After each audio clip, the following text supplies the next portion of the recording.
Hello दोस्तों, स्वागत है आप सभी का। आज के इस वीडियो में भी हम चर्चा करेंगे एक बार थोड़ा सा ADHD को लेकर। इस कंडीशन में जो बात सामने आई वो ये कि जो जातक हैं वो थोड़े से एग्रेसिव पर्सनालिटी के हैं और कई बार दोस्तों को उनके किसी ने कुछ कहा या कुछ हुआ तो वो एकदम से रिएक्ट कर बैठते हैं। पहली कंडीशन ये है कि यहाँ पे जब हमने उनसे पूछा कि क्या लगता है आपको कि क्या ये डायरेक्टली ADHD मतलब क्या वो अपनी एक अटेंशन पाने की कोशिश कर रहा है जातक इसलिए वो ऐसा कर रहा है, या वो एक नॉर्मल बिहेवियर का हिस्सा है कि कभी कभी ऐसा हो तो वो हो जाए। तो यहाँ पे उनका ये मानना था कि नहीं, ये जो जातक है ये पूरी तरीके से ADHD नहीं है, बल्कि इसमें कुछ पार्ट सिम्टम्स हैं कि कभी कभी वो ऐसे बिहेव करने लगते हैं। तो आज के इस कुंडली विश्लेषण में इसी चीज़ को देखने की कोशिश करेंगे, क्योंकि क्या मेडिकल एस्ट्रोलॉजी या मेडिकल साइंस के अंदर हम एक टर्म्स को फादर टर्म के रूप में देखते हैं जो कि कोर टर्म हो जाता है, और उससे जुड़ी हुई जितनी भी फिर डिसऑर्डर्स हैं उसको उसके साथ मिक्स करके देख लेते हैं। जैसे कि ऑटिज्म है, ऑटिज्म के साथ और भी अगर वैसे कुछ लक्षण दिख रहे होंगे किसी व्यक्ति में तो सब उसको ऑटिज्म में लेके आ जाएंगे। वैसे ही अगर एंगर, एग्रेशन, कुछ चीज़ों का दिखाना ऐसा दिख रहा होगा तो एक जनरल टर्म्स के अंदर वो सब कुछ क्लब हो जाएंगे। इस कारण से जो इंटेंसिटीज़ हैं उसको समझने में थोड़ी सी चुनौती होती है। इस कुंडली के अंदर अगर हम बात करें तो इस कुंडली में लगन जो है वो 6 नंबर पे है, और जो नक्षत्र उस समय उदित हो रहा था वो था चित्रा नक्षत्र। चित्रा नक्षत्र के स्वामी होते हैं मंगल देव, तो इस वजह से कहीं ना कहीं व्यक्ति के अंदर मंगल का प्रभाव सोचने के ढंग पर आवश्यक रूप से होगा। अब मंगल का सोचने का प्रभाव क्या होता है? सबसे पहली चीज़ कि मंगल को भूमिपुत्र माना जाता है, तो जितने भी हार्डकोर नेशनलिस्ट मिलेंगे या फिर जितने भी मदरलैंड के बारे में दिमाग को लगाने वाले लोग मिलेंगे वहाँ मंगल नेचुरली आ जाएगा। क्योंकि भूमिपुत्र है, फाइटर है। नंबर 2, जब कभी भी मंगल का नक्षत्र मिल रहा है हमें लगन के अंदर तो वहाँ पे उस नक्षत्र की क्वालिटी के साथ उस ग्रह को देखें। जैसे कि इस कुंडली में चित्रा का नक्षत्र है, ठीक है, 3 नक्षत्र हो सकते हैं मंगल के, वृश्चिक, चित्रा और तीसरा जो है धनिष्ठा। तो अगर हम बात करें इस कुंडली में चित्रा नक्षत्र मिल रहा है तो चित्रा नक्षत्र जो है वो क्रिएटिविटी के लिए जाना जाता है। तो ऐसी कंडीशन में ये जो जातक है इनके पास पोटेंशियल क्या है? लॉजिकल थिंकिंग है जो कि किसी प्रकार की क्रिएटिविटी को आगे बढ़ा सकती है। तो मंगल की ये पॉजिटिव साइड है। अब मंगल का नेगेटिव साइड क्या है? मंगल का नेगेटिव साइड इस पर्टिकुलर लगन के अंदर क्यों देखने को मिलेगा? देखिए, एक तो वो तीसरे भाव साहस पराक्रम का स्वामी हो गया है और दूसरा वो अष्टम का स्वामी हो गया है। अष्टम का स्वामी है तो ऐसी कंडीशन में मंगल अपनी परवाह किए बिना कि खुद को चोट होगी कि जनहानि होगी कि क्या होगा, ये सोचे बिना उतावलेपन में कार्य करने की क्षमता दिखा देगा। उससे ज़्यादा बड़ी मुसीबत क्या कि तीसरे भाव का स्वामी है तो तीसरे भाव का स्वामी उपचय भाव की स्थिति के हिसाब से धीरे धीरे बढ़ता जाता है। तो इस कंडीशन में जो मंगल का प्रभाव है वो थोड़ा सा माइल्ड नेगेटिव बनेगा हाउस लॉर्डशिप्स की वजह से। क्यों? क्योंकि मंगल एक एग्रेसिव प्लैनेट है। मंगल एग्रेसिव है और वो भी किस नेचर का? सेवियर नेचर का। सेवियर से मतलब है कि जब भी किसी को बचाना हो, प्रोटेक्ट करना हो तो व्यक्ति सबसे पहले खुद को आगे ले आएगा। उस कंडीशन के लिए ये जो थॉट प्रोसेस है जाता है कि वो अपनी जगह बिल्कुल ठीक है, पहली कंडीशन। अब इसमें थोड़ा दूसरी चीज़ों को मिक्स होते हुए देखिए। इस कुंडली के अंदर मंगल स्वयं में तीसरे और 8वें भाव के स्वामी हैं और साथ ही साथ शनि के साथ बैठे हुए हैं। दूसरी चीज, इस लगन कुंडली के अंदर शनि जो है वो चित्रा नक्षत्र में ही बैठे हुए हैं, जिसकी वजह से वो नक्षत्र पीड़ित या प्रभावित हो गया। नक्षत्र के स्वामी मंगलदेव खुद हैं, वो भी शनि से पीड़ित या प्रभावित हो रहे हैं। अब यहाँ पे 2 चीजें बनेंगी। पहली चीज तो ये कि शनि 5वें भाव का स्वामी भी है, इस वजह से पॉजिटिव है, लेकिन 6ठे भाव जहाँ पे मूल त्रिकोण राशि है उसका स्वामी है तो वहाँ से नेगेटिव है। इस कंडीशन में ये जो कॉम्बिनेशन बनेगा ये एक तरीके से विपरीत राजयोग की स्थिति को पैदा करने की कोशिश करेगा शनि और मंगल के बीच में। लेकिन हमारा मेन फैक्टर क्या है? चित्रा नक्षत्र। जब हेल्थ की बात कर रहे हैं तो हम सबसे पहले नक्षत्र को हिट देख रहे हैं। नक्षत्र के ऊपर शनि का प्रभाव होने की वजह से एक तरफ से तो जातक क्रिएटिव है, दूसरी तरफ से एंटरटेनमेंट लविंग है, लेकिन तीसरी कंडीशन में ये जो 6ठे भाव का प्रभाव है इसकी वजह से थोड़ा सा लड़ाई लड़ने की कंडीशनों में भी माइंड बना रहने की संभावना बनती है। तो एक पॉजिटिव कंडीशन अगर हम देखने की कोशिश करें तो 5th हाउस लॉर्ड की वजह से पॉजिटिव है, बट 6th हाउस के कंसिडरेशन में देखें तो चैलेंजिंग है। दूसरा सबसे बड़ी बात, मंगल और शनि दोनों ही विपरीत ऊर्जाएं हैं। एक ठंडक है, कोल्ड स्टोरेज है शनि और मंद है, जबकि दूसरा मंगल है, एग्रेसिव है, फायर है, फास्ट उसको रिएक्शंस चाहिए। इस कंडीशन में ये कॉम्बिनेशन कई बार चुनौतियां दिखाता है किसी भी लगन कुंडली में कहीं पर भी ये कॉम्बिनेशन बने। एक तरफ डिले है और दूसरी तरफ बहुत ज़्यादा एक्साइटमेंट है, पैशन है, तो ये प्रॉब्लम्स महसूस होती हैं। इसकी वजह से यहाँ पे अगर हम देखें तो लगन का नक्षत्र और उसका स्वामी दोनों सबसे पहले शनि से प्रभावित हैं। इसके बाद देखिए आगे है राहु, पीछे है सूर्य। सूर्य भी इस लगन कुंडली में 12वें भाव के स्वामी हैं, यानी कि वो अपने आप में एक तरीके से न्यूट्रल हो, न्यूट्रल है लेकिन क्रूर है, ठीक है, पापी नहीं है लेकिन क्रूर है। तो एक ग्रह पीछे क्रूर, बुध सूर्य के साथ बैठा, सूर्य के पावर को एक्सेप्ट कर लेगा, क्रूर। शनि साथ बैठा, अगेन क्रूर, और फिर आगे बैठा है राहु जो कि अगेन है क्रूर और पापी।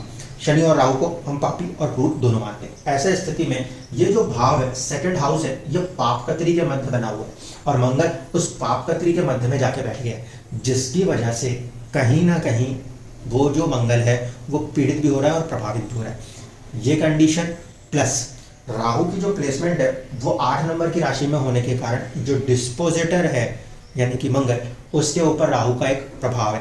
तो यहाँ पे राहु का जो प्रभाव है वो थोड़ा सा इंडिकेशन दे रहा है कि हाँ, एक संभावना है कि व्यक्ति अटेंशन सीकिंग करना चाह रहा होगा, ठीक है। ये बहुत स्ट्रांग पोजीशन नहीं है, ये डिस्पोजिटर के द्वारा उसको प्रभावित कर रहा है। अब दूसरी चीज देखिए, चंद्रमा को अगर हम देखने की कोशिश करें तो चंद्रमा से एक घर पीछे ही राहु है, तो उसका असर हमेशा माइंड के ऊपर रहना ही है।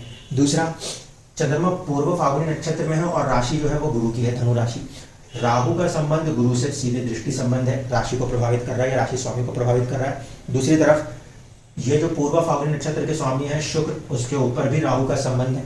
ऐसे स्थिति में कहीं ना कहीं राहु लगन के नक्षत्र के साथ साथ चंद्रमा के नक्षत्र और उसके राशि स्वामी को भी प्रभावित कर रहा है, जिसकी वजह से यहाँ पे पॉसिबिलिटी जो है इस चीज़ की वो बनती है ऑलमोस्ट 50%, ठीक है। दूसरी इंपॉर्टेंट चीज़ों को देखिए, ये जो कॉम्बिनेशन बन रहा है शनि और मंगल का सेकंड हाउस के अंदर, ये इस बात को भी दर्शाने की कोशिश करेगा कि घर के अंदर का जो वातावरण है वो चैलेंजिंग होगा। क्यों? क्योंकि सेकंड हाउस हमारा कुटुंब है और वहाँ पे 2 क्रूर ग्रहों का प्रभाव है।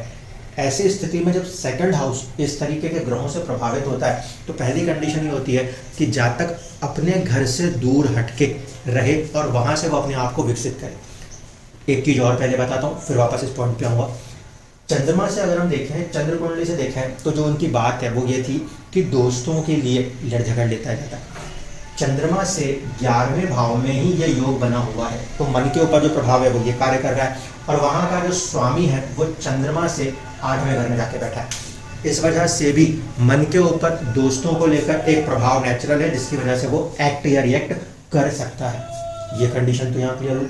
अब ये दूसरी बात थी, शनि और मंगल ये जो दोनों प्रभाव हैं, ये इस लगन कुंडली के अंदर अगर ध्यान से देखने की समझने की कोशिश करें तो क्या बता है, एक तरफ 6ठे का स्वामी है और एक तरफ 8वें का स्वामी है। यानी कि सेकंड हाउस जो हमारा कुटुंब है वहाँ पे हमारा जो माइंडसेट डेवलप होगा वो किस बेसिस पे होगा, एक तरीके से अपने साहस और अपने परिवर्तन, 3rd और 8th। दूसरा 6th हाउस मतलब संघर्ष। इसका मतलब है कि जब तक अपने ही घर में अपने लोगों के बीच में, सेकंड हाउस इज अ कुटुंब, वहाँ पे रहते हुए अपने जीवन को अपने साहस पर परिवर्तन करने की कोशिश करेगा और संघर्ष के साथ परिवर्तित होने की कोशिश करेगा। तो ये जो फॉर्मेशन जब बन रहा है, जब कभी भी ऐसी कंडीशनें बनती हैं सेकंड हाउस के अंदर, तो वो सीधे सीधे दिखाता है कि कोई ना कोई ऐसा थॉट प्रोसेस होगा जिसके बेसिस पे व्यक्ति अपने व्यक्तित्व को डेवलप करेगा। क्योंकि देखिए, हम जब भी किसी चीज़ को बिहेवियर डिसऑर्डर्स के तौर पे रीड कर रहे हैं, समझ रहे हैं, तो इसका मतलब है वो हमारे बिहेवियर का हिस्सा है और आपके बिहेवियर का हिस्सा वही बनेगा जो आपकी सराउंडिंग्स से आएगा। अगर सराउंडिंग्स के अंदर बच्चे ने एंगर, एग्रेशन को देखा बचपन से, तो फिर वही थॉट प्रोसेस उसके अंदर ट्रांसमिट होगा, ट्रांसफ़र होगा। ये कंडीशंस तो ठीक है कि इसका नक्षत्र स्वामी इस प्रभाव को दिखाता है इसलिए वो प्रभाव होगा, लेकिन जब डिसऑर्डर्स को हम बिहेवियर के रूप में देखते हैं तो इसका सीधा सीधा मतलब है अगर व्यक्ति के बिहेवियर को बदलना है तो उसके सराउंडिंग्स को भी बदलना पड़ेगा। ये सबसे इम्पॉर्टेंट फैक्ट है कि किसी भी कुंडली में जो लगन का लगन का नक्षत्र स्वामी है उसकी स्थिति बहुत ही इंपॉर्टेंट है, क्योंकि वो जिस भी भाव में बैठता है, जिंदगी का वो फैक्टर एक इम्पॉर्टेंट फैक्टर है आपके जीवन के अंदर आपके थॉट प्रोसेस को डेवलप करने के लिए। एंड ऑफ द डे अगर हम बात करते हैं तो चंद्रमा हमारा मन है, वो मन हमारे हर चीज़ों को देख रहा है अच्छा या बुरा, लेकिन उसको बिहाइंड द सीन जो प्रोसेस करके दे रहा है कि यह अच्छा हुआ बुरा हुआ, यह फैसला चंद्रमा या मन नहीं कर सकता। इसका फैसला करने की जो कंडीशन है वो कहीं ना कहीं आपके लगन के नक्षत्र में होती है। लगन का नक्षत्र अगर किसी चीज़ को पॉजिटिव वे में देखता है तो पॉजिटिव होता है, अगर वो नेगेटिव में देखने लगता है तो नेगेटिव होता है। ऑप्टिमिस्टिक होना या पैसिमिस्टिक होना सिर्फ अकेला चंद्रमा मन के प्रभाव पे नहीं होता, उस प्रभाव के साथ साथ इस बात को समझना बहुत जरूरी है कि आप उन चीज़ों को कैसे देखेंगे। जो आपका एक तरीके से ऑब्जर्वेशन है, ऑब्जर्वेशन करना वो कहीं ना कहीं एक स्ट्रॉन्ग होल्ड होता है आपके लगन के नक्षत्र के ऊपर। इस कारण से जब कभी भी किसी भी चार्ट के अंदर लगन का नक्षत्र स्वामी जिस हाउस में बैठा है उस हाउस के बेसिस पर ही व्यक्ति का बिहेवियर डेवलप होगा, इसको मान के चलिए। इस कुंडली के अंदर अगर हम बात करें तो यहाँ पर सेकंड हाउस कुटुंब है, इसका मतलब है घर के अंदर की परिस्थितियों की वजह से उसका कोई एक माइंडसेट डेवलप होना है। इसलिए यहाँ पे बजाय बाहर के किसी भी मेडिकल या दूसरे तरीके के सपोर्ट के अगर फैमिली के एनवायरनमेंट के अंदर पॉजिटिविटी बरकरार हो जाती है तो नेचुरली जो उसका पूरा बिहेवियर है वो धीरे धीरे करके शिफ्ट किया जा सकता है। लेकिन इसमें ध्यान रखिएगा कि एक बार कोई बिहेवियर किसी व्यक्ति ने बना लिया हो तो उसको चेंज कर पाना, शिफ्ट कर पाना इतना आसान नहीं होगा। इसलिए शुरुआत के फाउंडेशंस में ही हमारे लिए सबसे इम्पोर्टेंट होता है कि हम उनके सोचने के ढंग को किस तरह से पॉजिटिव और ऑप्टिमिस्टिक बनाए रखें। कॉम्बिनेशंस के हिसाब से देखा जाए तो ये एक अच्छी कुंडली हो सकती है। यहाँ पे क्वेश्चन ये भी था, क्या ये जातक जो हैं ये एयरफोर्स पायलट जैसी कंडीशनों में आ सकते हैं? तो हाँ, संभावनाएं बनती हैं, क्योंकि फर्स्ट मंगल जिस तरीके से कनेक्ट है और दूसरा शनि 6th लॉर्ड होकर कनेक्ट है। तीसरी चीज़ है यहाँ पे जितनी भी ये राशियाँ बन रही हैं ये एक्चुअल में वायु तत्व की राशियाँ हैं, इसीलिए हवा के अंदर होने वाले कोई भी काम या किसी भी तरह के इंटेलेक्चुअल कामों को ऐसा जातक कर सकता है। जातक के अंदर ड्रम्स को बजाने की बहुत ही अच्छी कला है जिसे कि विकसित किया जा रहा है। क्यों? क्योंकि चंद्रमा का संबंध यहाँ पे शुक्र के साथ है, कला के साथ है। पहला पॉइंट तो ये हुआ। दूसरी कंडीशन जो बन रही है वो ये, चित्रा नक्षत्र अपने आप में कलात्मक है और उसका स्वामी होके मंगल अगेन कहाँ जाके बैठा है? शुक्र की राशि में बैठा है, तो वो चीज़ भी सपोर्ट कर रही है। फिर शुक्र से अगर देखें तो 4 घर आगे मंगल है और मंगल से देखें तो 10 घर आगे शुक्र है। किसी भी ग्रह के ऊपर वहां से 10 घर आगे बैठे ग्रह का प्रभाव भी देखने को मिलता है। ऐसे स्थिति में इस नक्षत्र स्वामी मंगल के ऊपर राशि के द्वारा और इससे 10 में बैठने के कारण शुक्र का जो प्रभाव है वो कला के क्षेत्र में, संगीत के क्षेत्र में आगे बढ़ा रहा है। चंद्रमा का कॉम्बिनेशन भी वही है, शुक्र के साथ राशि प्रभाव वो भी सपोर्ट कर रहा है। जबकि शनि के साथ और ये राहु के साथ जो फॉर्मेशन मंगल का बैठ रहा है और शनि का चित्रा नक्षत्र को प्रभावित करना, ये जो कॉम्बिनेशन बैठ रहा है सिर्फ ये यहाँ पर एक प्रॉब्लम दिखा रहा है जो कि 6th हाउस लॉर्ड की वजह से कभी भी रह के लड़ाई लड़ने की प्रवृत्ति को दिखाने लगता है। तो इस तरीके से अगर हम देखें, मैं भी मानूंगा कि हाँ, अगर आप कहते हैं कि ये माइल्ड ADHD है तो ये माइल्ड ADHD हो सकता है, लेकिन उससे ज़्यादा राहु का प्रभाव डिस्पोजिटर बेसिस पे काम कर रहा है 50%। उससे ज़्यादा इंपॉर्टेंट फैक्टर जो है वो यहाँ का माहौल है। ये जो माहौल है इसी को बच्चे ने अपने बिहेवियर के अंदर अडॉप्ट किया हुआ है, जिसकी वजह से कहीं ना कहीं जातक जो है वो एक अलग थॉट प्रोसेस क्रिएट कर रहा है। इस कुंडली में दूसरा एक सवाल और उठ सकता था, वो ये कि यहाँ पे जो बुध है वो एक अच्छे योग का निर्माण कर रहे हैं जिससे हम महापुरुष राजयोग मानते हैं, जो कि होता है एक तरीके से पंच महापुरुष राजयोग। तो इस कुंडली में बुध का अपने ही भाव में उच्च राशि होकर लगन में बैठना ये बता रहा है भद्र महापुरुष राजयोग। छवि जो होगी वो भद्र महापुरुष की वजह से एक अच्छी छवि जातक अपनी बनाने की क्षमता रखते हैं, पहली कंडीशन। दूसरा, बुध यहाँ पे बलवान होगा क्योंकि उसको दिशा बल भी प्राप्त है, अच्छी बात है। लेकिन इस महापुरुष राजयोग के अंदर सूर्य की जो एंट्री है वो सपोर्टिव नहीं कही जा सकती, क्योंकि सूर्य इस लगन कुंडली के लिए 12th हाउस लॉर्ड हो जाएगा और उसका संबंध उस योग को थोड़ा सा टेंशन के साथ मिक्स करता हुआ नजर आएगा। इस कारण से इंस्पाइट कि यहाँ पर एक अच्छा राजयोग स्थिति तो बन रही है, लेकिन वो थोड़ा सा डिस्टर्ब होता हुआ नजर आता है। एक चीज। दूसरी कंडीशन, चंद्र कुंडली से 10th में ये योग बन रहा है सूर्य और बुध का। यहाँ से देखेंगे तो ये पॉजिटिव है, क्योंकि चंद्र कुंडली से इस योग को अगर रीड करते हैं तो 9th हाउस लॉर्ड और 10th हाउस लॉर्ड एक साथ आके बैठे हैं, जो जीवन के अंदर एक अच्छे स्टेटस के राइज को दिखाने में सफल या सक्षम होंगे। लेकिन फिर वही मंगल और शनि के इस कॉम्बिनेशन के कारण जो जीवन है उसके अंदर शुरुआत में थोड़ा सा संघर्ष बरकरार रहेगा, कम से कम एज ऑफ 35 तक। दूसरा फैक्टर भी ध्यान से देखने वाला था, वो ये कि शनि की तीसरी दृष्टि चंद्रमा के ऊपर थी।